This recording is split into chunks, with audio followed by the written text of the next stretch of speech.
बात है जो बहुत समय से कोई स्टूडेंट ने पूछा था, लेकिन मेरे ही टॉपिक से ध्यान हट गया था और अचानक डायरी देखते वक्त उस टॉपिक की याद आई।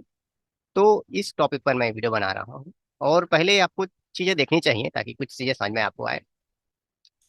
अगर मैं आपको कुछ दिखाऊं, जैसे कि सामान जो परचेस है वो 1,000 का हुआ है, उसका सेल भी 1,000 का हुआ है, और यहाँ तक आप पेमेंट देखोगे तो भी 1,000 रुपये का हुआ है, और हम प्रॉफिट देखते हैं तो प्रॉफिट हमें 100 रुपये का दिख रहा है, वो भी इनडायरेक्ट इनकम के रूप में। तो सवाल आता है कि ये चीज पॉसिबल कैसे हुई कि सामान को भी हमने सेम बेचा और खरीदा भी सेम रेट में, और कैसे हमारा प्रॉफिट आया। इसे आप अपने तरीके से कर कर देख लीजिए, आपका रिजल्ट ऐसा नहीं आएगा, कुछ ना कुछ फर्क होगा, आपको लॉसेस में दिखाई देगा। मैं को दिखाने वाला है चीजों कैसे करते हैं।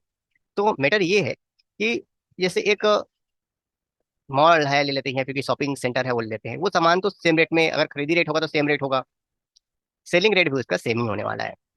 यानी पैकेट में जिस पैकेट में रेट खरीदता है उस पैकेट में वो बेचता है, बीच में उसका कमीशन मिलता है कि इस सेलिंग पर उसको कमीशन मिल रहा है। तो अब सवाल आता है कि वो इसकी एंट्री कैसे करे, क्योंकि इसको सामान को खरीदते वक्त भी वही बिल की एंट्री करनी है और बेचते वक्त भी वही सामान की एंट्री करनी है, तो कैसा अपना प्रॉफिट वो निकाले। तो इसी टॉपिक को देखकर आज का वीडियो मैंने बनाया हुआ है, और जिससे आप जब समझेंगे तो बहुत सारे कॉन्सेप्ट क्लियर हो जाएंगे। जैसे कि ये मैं जो पेमेंट की एंट्री है इसे डिलीट कर देता हूँ, और फिर आपका प्रॉफिट एंड लॉस आपको दिखाता हूँ। तो इस वक्त आपको किसी प्रकार का कोई भी बेनिफिट नहीं हुआ है।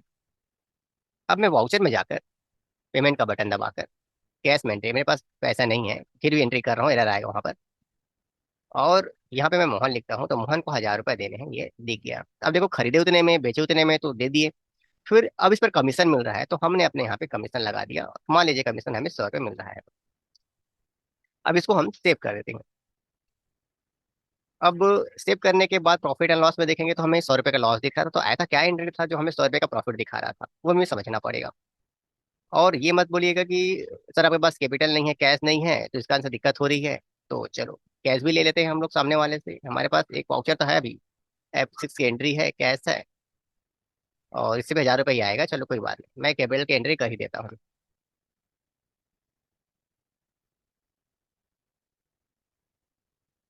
ये रहा, इसमें कोई डिटेल की एंट्री नहीं भर रहा हूँ। वैसे आप कैपिटल की एंट्री कैसे करते हैं मेरे अलग वीडियो में आप जाकर आप देख सकते हो। तो हमने यहाँ पे अमाउंट चलो डाल दिया 5 लाख रुपए। अब इस माइनस के कारण आपका जो लॉस आया है वो मत बोलिएगा, देखिए यहाँ पे फिर भी लॉस है। आप किसी तरीके से एंट्री देखेंगे, आप करके देख सकते हो इस चीज को। सामान को सेम रेट में खरीदो और सेम रेट में बेचो, और बीच में जो कमीशन निकलता है उसकी एंट्री करो। तो ये बहुत एक समस्या है, कॉमन समस्या है आज के छोटे व्यापारियों के लिए, जो अक्सर ये करते हैं, जितने में खरीदा उतने में बेचा। तो इनको क्या होता है कि सामने वाले को व्यक्ति को ना जो पैसा देना होता है वो उतना नहीं देना होता है। मतलब जैसे मान लीजिए कि सामने वाले ने अगर 1,000 का सामान खरीदा और 1,000 में सामान बेच भी दिया, तो अब पैसा जब देने की बारी आएगी तो सामने वाला व्यक्ति 1,000 रुपये नहीं देगा, उसने अपना कमीशन काट लेगा, नहीं जो रिटेलर व्यक्ति है अपना कमीशन काट लेगा, और कमीशन काटने के बाद उसको पैसा देगा। तो अभी तक जो हम एंट्री कर रहे हैं, जैसे कि यहाँ पर देखेंगे तो हमें लॉसेस दिखा रहा है, तो हमने यहाँ पे एंट्री दी भी है कि हमने अपना कमीशन बनाया हुआ है। और आपको मैं कमीशन दिखा भी देता हूँ, इसका लेजर में मैंने क्या लिखा हुआ है, तो और समझ में आएगा। इसमें हमने इसको इनकम दिया है, ये हमारा इनकम है। अब इस इनकम के बावजूद भी हमें टैली हमें क्या करा रहा है, हमें इसका लॉसेस दिखा रहा है कि लॉस हो रहा है। तो आपको ऐसे एंट्री नहीं करनी है। अगर आपका सेलिंग और परचेसिंग रेट दोनों समान है, तो जब उसकी आप पेमेंट की एंट्री कर रहे हो तो यहाँ पर जो अमाउंट है वो 900 रुपये होना चाहिए, लेकिन वो 900 रुपये नहीं लेगा क्योंकि बिल 1,000 का बनाया है। तो यहाँ पर हमें इस कमीशन पर -100 लिख देना है। क्या करना है ध्यान से देख लीजिएगा कि माइनस हमें 100 लिख देना है। ऐसा करने के बाद जब इसकी आप एंट्री करेंगे तो आपको नीचे दिखाएगा जो पेमेंट अमाउंट है वो 900 रुपये है, लेकिन सामने वाले का बिल पूरा क्लियर हो गया, पेमेंट उतना ही दिखाई देगा जितने का आपको चाहिए। और इस कंडीशन में अपना प्रॉफिट देखेंगे तो इसे हमें नेट प्रॉफिट के रूप में दिखाई देगा, और ये हमारी इनकम है। हमने देखिए सामान को सेम रेट में खरीदा और सेम रेट में बेचा, और बाकी सब कंप्लीट कर देती हैं। तो ऐसे ही हम बहुत सारे अलग अलग वीडियोस लेते हैं जो जॉब में काम आते हैं, जो जॉब में यानी किसी न किसी प्रॉब्लम में कोई फंसा होता है उसका सलूशन होता है। तो आप चैनल पर जाके हमारे बहुत सारे और भी वीडियो देख लीजिए, तो आपको समझ में आएगा कि हमने किया क्या है।